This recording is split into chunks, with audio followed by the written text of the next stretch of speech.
people would tell me all the time, oh, you don't have to be ashamed of getting laid off. It happened to everyone. I'm like, oh, bro, I'm not ashamed.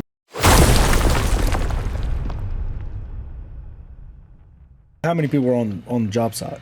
We were probably local, like we were only 5 there, but I've been through the big layoffs when they cut a whole contract, like with all the companies, and you'd be 400, 500 just getting smashed a day. I was so oblivious to that. I was out. You want to talk about bubbles, like 2008, 2009? Like, yeah, I knew it was going on because it's in the news every day. But it was terrible. Yeah, I was so oblivious to how bad it really was. Well, I don't think it was. That's the other thing.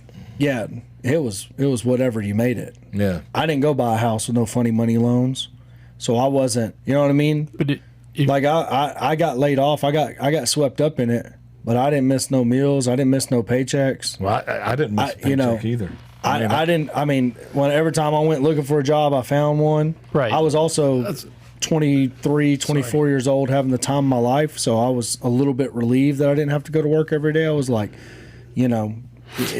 People would tell me all the time, oh, you don't have to be ashamed of getting laid off. It happened to everyone. I'm like, oh, bro, I'm not ashamed. I'm still partying. I'm just, you know what I mean? Like, it's total different mentality.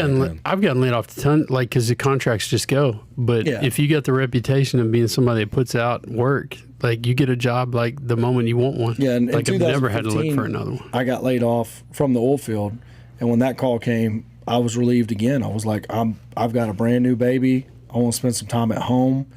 And then I got into real estate and kind of stuck with the real estate. You know, probably had I ever looked for a job when things got hard in real estate, I'd have found a job and I went back to work. Yeah. I just never looked for a job. So, I mean, I just know for the average person, like, you know, before there's a big wave of foreclosures, there's going to be a ton of other pain in the marketplace that you're going to hear about before those foreclosures come to fruition. Well, if people are making money and people are employed, they're going to pay their bills. And if it gets to a point that they're not making money and they're not, it's a natural reaction. The first thing they're going to do is they're going to eat, and they're not going to pay their note.